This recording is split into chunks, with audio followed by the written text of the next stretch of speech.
Good day, everyone. Welcome to the land of Mesopotamia. Today, we will present you the history, philosophy, the classification of the various arts in ancient Mesopotamia.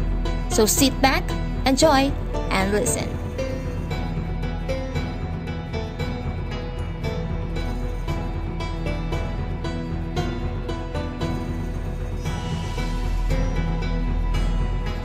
Mesopotamia came from a Greek word meaning between two rivers. It was an ancient region located in the eastern Mediterranean, bounded in the northeast by the Zargas Mountain and in the southeast by the Arabian Plateau, corresponding to today's Iraq, mostly but also part of the modern-day Iran, Syria, and Turkey. The two rivers of the name referred to the Tigris and the Euphrates River, and the land was known as Al Jazeera, meaning the island, by the Arabs referring what Egyptologist B.S.Ed would later call the Fertile Crescent, where Mesopotamian civilization began.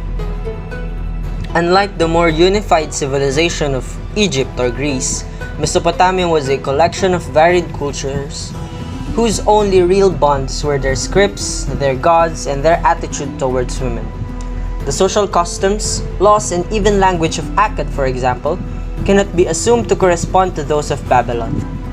It does seem, however, that the rights of women, importance of literacy, and the pantheon of gods were indeed shared throughout the region, though the gods had different names in various regions and periods. As a result of this, Mesopotamia should be properly understood as a region that produced multiple empires and civilization rather than any single civilization. Even so, Mesopotamia is known as the cradle of civilization, primarily because of the two developments that occurred there in the region of Sumer in the 4th millennium BCE. First is the rise of Seti as we recognize that entity today.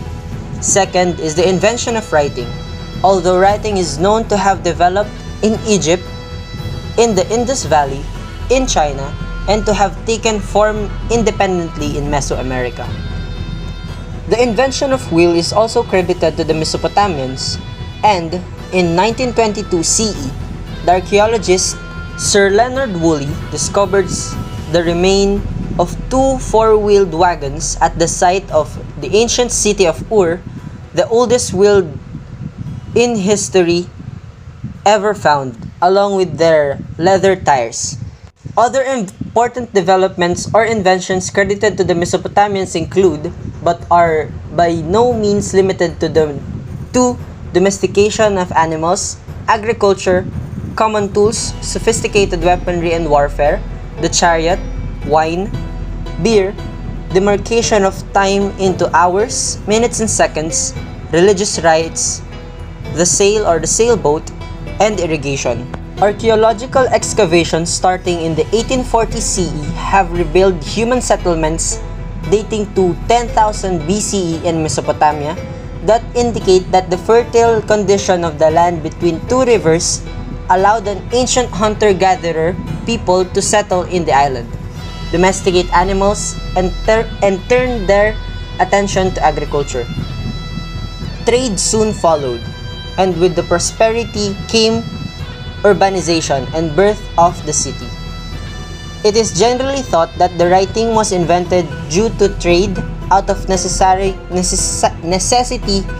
for long-distance communication and for keeping more careful track of accounts. Mesopotamia was known in antiquity as the seat of learning, and it is believed that Thales of Miletus, known as the first philosopher, studied there, as the Babylonians believed that the water was the first principle from which all else flowed, and as Thales is famous for the very claim, it seems probable he studied in that region. Intellectual pursuits were highly valued across Mesopotamia, and the school devoted primarily to priestly class were said to be as numerous as temples, and taught reading, writing, religion, law, medicine, and astrology. There were over 1,000 deities in the pantheon of the gods of the Mesopotamian cultures, and many stories concerning the gods, among them the creation myth of Enuma Elish. It is generally accepted that biblical tales such as Fall of Man and the Flood of Noah, among many others, originated in Mesopotamian lore, as first appearance in the Mesopotamian works such as the myth of Adapa and the Epic of Gilgamesh, the oldest written story in the world.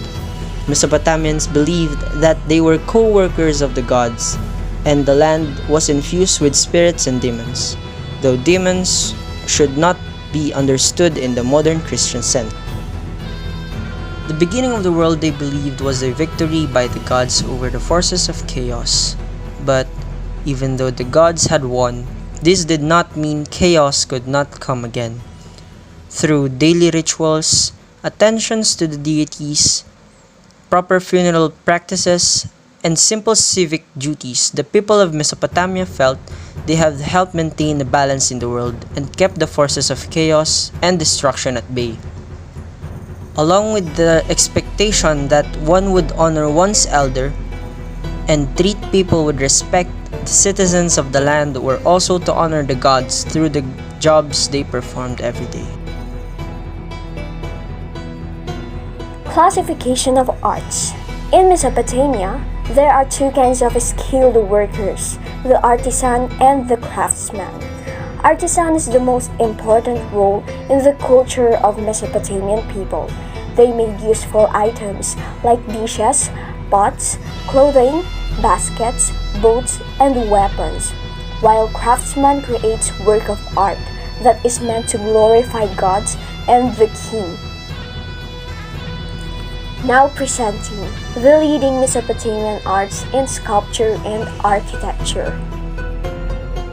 Rum in a Thicket, dated from about 2650 to 2550 BC, one of the greatest sculpture from the ancient culture of Mesopotamia, 16 inches in height, and it is actually one of an identical pairs of figures, which is a goat as it reaches up to eat leaves on high branches, excavated from the city of Ur in ancient Iraq in 1928 by the renowned British archaeologist Sir Leonard Woolley.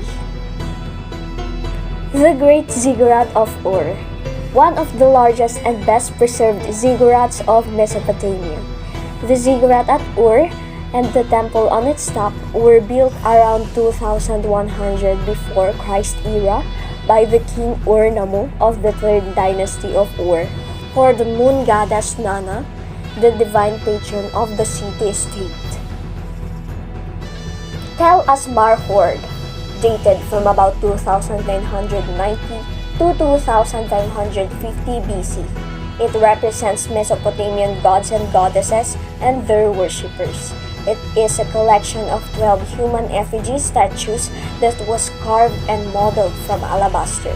It was discovered in 1934 at the site of Tel Asmar, an important Mesopotamian tell in the Diyala plain of Iraq. Ishtar Gate, constructed by the Babylonian king Nebuchadnezzar II around 575 before Christ era. It was the 8th gate of the city of Babylon, or in present-day Iraq, and was the main entrance into the city. A representation of Ishtar or lions, Adad or bulls, a goddess of fertility, love, war, and sex, a weather god, and Marduk or dragons, the chief or national god of Babylon. And finally, the Mask of Warka, or also known as Sumerian Mona Lisa, earliest representation of the human face in the history of humanity, made of marble and was found in the temple of precinct of Inanna, Uruk, a city-state of Sumeria. So now you know about the history and the philosophy and the classification of arts. Let us know the facts about the ancient Mesopotamia. So Mesopotamia is located between the Tigris and the Euphrates rivers, which converge at the Persian Gulf. The name itself is a Greek word meaning the land between two rivers. The Mesopotamian civilization was not like other civilizations such as those of Egypt or Greece. Its culture was diverse, and it was more like a trading or cultural exchange point for all the civilization of the same period. It was a melting pot for many different civilizations, ethnicities, and religions which were all influential during various periods of history. Mesopotamia is commonly known as the cradle of civilization. First, the Sumerian civilization. The Sumerian civilization was the first urban civilization in ancient Mesopotamia. It began in the foothills of the Taurus and Zagros mountains, but by 9000 BC, people had started to move towards the southern region of Mesopotamia. Second is Uruk, the largest city. So the Sumerian had established firm control over Mesopotamia by 3000 BC. Their kingdom consisted of many prominent cities at strategic locations of facilitate trade and commerce such as Eridu, Nippur, Lagash, Uruk, Kish, and Ur. There was no centralized government, and the whole region enjoyed equal power and accessibility. The third is the invention of copper fabrication. Copper was the first metal to be extracted from its ore, and this was done around 5000 BC. By 4000 BC, it was being cast into molds, and soon its alloy, bronze, was created by mixing copper with tin around 3500 BC. The fabrication of copper allowed the Sumerian to use it in the manufacture of small objects such as razors, arrowheads, and utensils. Fourth is the first great Mesopotamian empire. In the 25th century BC, the Sumerian king of Lagash, Eannatum, began a military campaign with the aim of annexing all the Sumerian cities and bringing them under his rule. And the fifth is the rise of the first Babylonian Empire. The Akkadian Empire existed from around 2334 BC to 2154 BC until the Neo-Sumerians of the Sumerian dynasty settled in the city of Ur. Sixth, the wheel. The wheel is arguably of the most important inventions, but it was not originally designed for transportation. When the Mesopotamians invented the wheel, they had already discovered many other things such as irrigations, canals, and other house building.